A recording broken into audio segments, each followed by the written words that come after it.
vamos ouvir a Joana Simões, lá do Instituto de Pesquisas Econômicas Aplicadas. Bem-vinda. Obrigada.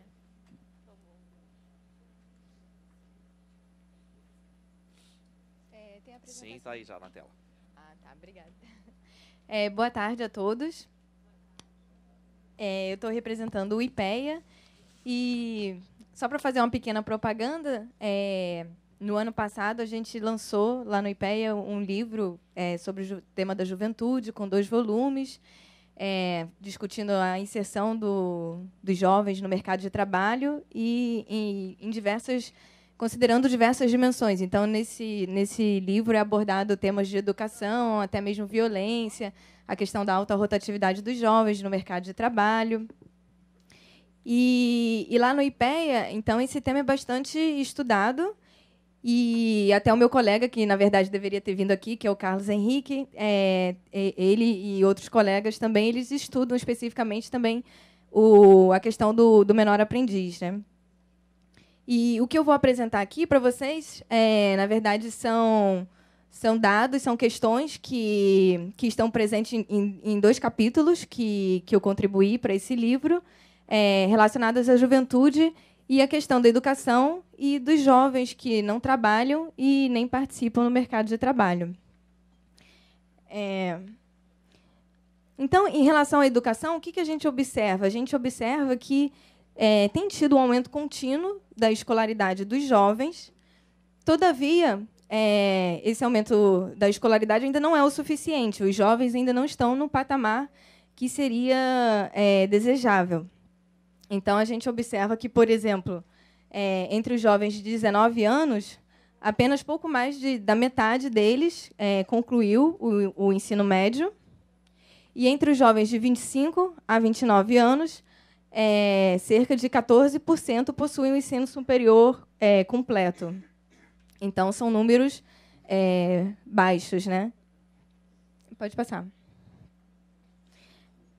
Nesse gráfico, a gente vê como tem evoluído a média dos anos de estudo obtido pelos jovens, e a gente vê que tem se elevado. O aumento ocorreu mais fortemente na década de 90, recentemente tem se elevado, mas não com tanta força. E o que a gente vê?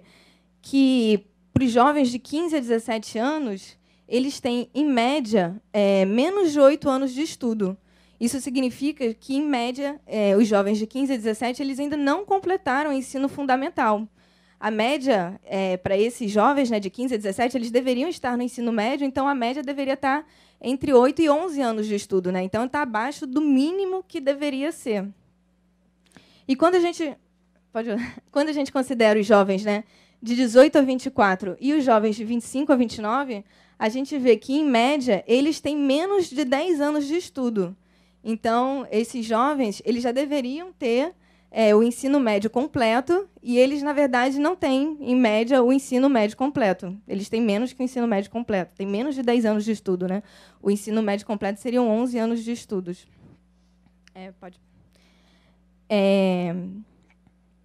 Aqui é a proporção de jovens que completaram o ensino médio. Então, assim como no gráfico anterior, a gente vê que teve um grande crescimento, né, na década de 90, início dos anos 2000, e, mais recentemente, a tendência crescente ela é menos acentuada, né? Então, para os jovens de 19 anos, né, pouco mais da metade já completou o ensino médio, o que é bastante baixo, né? E mesmo para os jovens com mais idade, essa estatística não é muito elevada. Para os jovens, por exemplo, de 25 a 29 anos, cerca de 60% têm o ensino médio completo. Quer dizer, mesmo aqueles, né, que vão completar o ensino médio depois, devido à defasagem idade e série, muitos não conseguem, de fato, chegar ao final do ensino médio, mesmo entre 25 e 29 anos. Aqui é a proporção dos jovens que estão na escola, no ensino formal. Aí aqui a gente vê que parte daquele crescimento, né, que a gente observou lá na década de 90 vem do aumento da proporção dos jovens que entram para a escola. Outra parte se deve também à melhoria do fluxo escolar, né, da defasagem idade-série. Esse gráfico eu não botei aqui, mas o forte crescimento que teve foi esse, foi a melhoria do fluxo escolar e a expansão da escola, né? E, mais recentemente, a gente vê que esse número, a proporção de jovens que estão na escola, fica estagnado. Você vê lá isso claramente, né, para os jovens de 15 a 17. E quando a gente considera a média para todo mundo, né, considerando os jovens entre 15 e 29 anos, a gente vê que, recentemente, tem até uma quedinha, não muito acentuada, mas está caindo. E um pouco a justificativa para isso é o fato também da melhoria do fluxo educacional. Então, tem jovens que estão avançando mais, só que eles terminam o ensino médio e eles param a educação. Eles não seguem, eles não vão para o ensino superior. Então, devido a esse fenômeno, né, então a proporção de jovens que estão na escola caiu um pouco ali entre 2004, 2009, 2011, né? E a gente vê que tem espaço, de fato, né, para aumentar a proporção dos jovens que frequentam a escola. Seja entre os jovens de 15 a 17, mas principalmente a partir dos 19 anos de idade, né? Para esses jovens que estão fora da escola, há espaço, sim, para aumentar essa estatística. E entre os jovens de 15 a 17, né, apesar de mais de 80% deles estar na escola, nem todos estão no ensino médio, né? A questão da defasagem idade-série. Então, desses 80% dos jovens de 15 a 17 anos que estão na escola, na verdade, mais ou menos, né, cerca de 50% dos jovens de 15 a 17 anos estão no ensino médio e os outros, um pouco mais de 30% dos jovens de 15 a 17 estão ainda no ensino fundamental. Então, é importante também essa questão da defasagem idade-série para esses jovens. E aí, nessa linha dos jovens que estão fora da escola, o que chama a atenção são os jovens que estão fora de escola e que também não estão no mercado de trabalho, né? Aí pode seguir. Esse percentual é cerca de 14% dos jovens, eles não estão nem na escola e não trabalham. E esse é um fenômeno que é um pouco mais relevante para os jovens a partir de 19 anos. E é um fenômeno também que tem ganhado mais relevância devido ao aumento que ocorreu recentemente, a partir de 2009. Essa era uma proporção que vinha em queda histórica e, a partir de 2009, teve uma subida. E a gente vai ver nos próximos gráficos que isso ocorreu principalmente entre os mais pobres e os menos escolarizados. Então, novamente, aquela questão da defasagem idade-série, né? Esse é um fenômeno importante para quem tem uma idade já mais avançada e está atrasado na escola, né? Aqui é a estatística que mostra a proporção de jovens que não estão na escola e que não trabalham, de acordo com a faixa etária. Aí a gente vê que vem tendo uma queda, né, para todas as faixas etárias e vê a subida ali recente, a partir de 2009, em todas as faixas etárias. Pode passar? E a gente vê, quando separa por homens e mulheres, né, a gente vê que essa questão de não trabalhar e não estar no mercado de trabalho é, sim, uma questão de gênero, né? E eu não botei aqui o gráfico, mas quando a gente ainda separa entre as mulheres que têm filho e mulheres que não têm filhos, né, se vê claramente que as mulheres que têm filhos são as que estão nessa condição de não trabalhar e não estar na escola.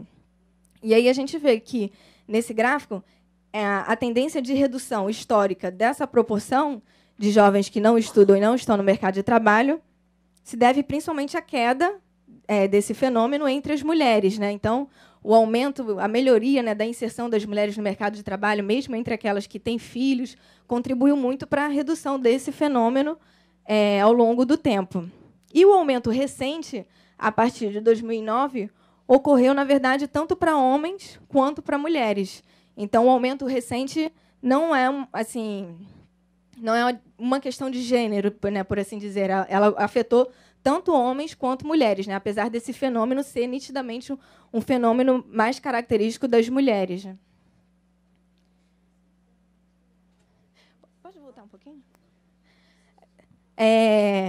Não, só para falar que, em 2012, só para exemplificar, né, em 2012, cerca de 8% dos homens estavam nessa condição e 24% das mulheres estavam nessa condição. Então, é uma diferença bem grande entre homens e mulheres. E aqui a gente vê a ocorrência desse fenômeno de acordo com a escolaridade do jovem. Então, dá para perceber que esse é um fenômeno tipicamente entre os jovens com menor escolaridade. Então, está ali, os jovens que têm o ensino fundamental incompleto, eles têm uma proporção bem maior do que os outros. Então, em 2012, entre os jovens que têm o ensino fundamental incompleto, cerca de 25% se encontram nessa condição e entre os jovens que têm o ensino médio completo ou mais, cerca de 13% estão nessa condição. Então, uma diferença grande. Né? E dá para notar, nesse gráfico também, que esse aumento recente que teve, a partir de 2009, ele afetou principalmente os jovens, justamente os de menor escolaridade. Né? Dá para ver que a subida ali foi mais acentuada para os jovens que têm o ensino fundamental incompleto. Pode passar.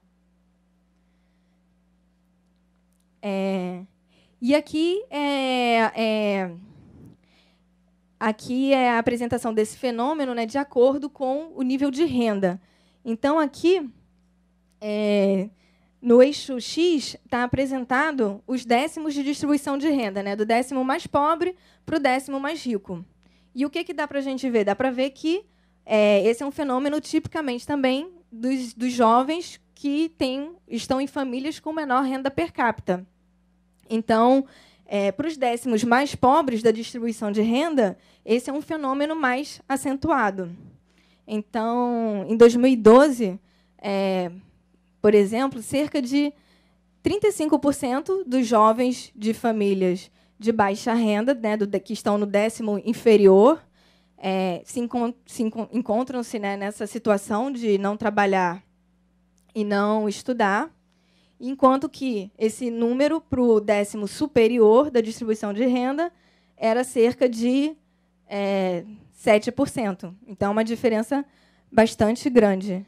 E o que dá para ver também nesse gráfico é que esse aumento recente de 2009, né, ele ocorreu principalmente também nos décimos inferiores. Né? Quando a gente compara a curva de 2002 com a curva de 2012, a gente vê que ela subiu justamente aqui nos décimos inferiores da distribuição de renda. Então, esse é um fenômeno que assim, é exatamente o oposto do jovem aprendiz, né? Que o jovem aprendiz ele estuda e trabalha e fica a grande questão, né? Como atrair esses jovens que eles nem estudam e nem estão no mercado de trabalho, né? Como é que a gente faz essa buscativa, talvez, né? Como é que a gente faz para reinseri-los tanto no mercado de trabalho quanto no ensino formal? É isso, obrigada. Obrigado, Joana.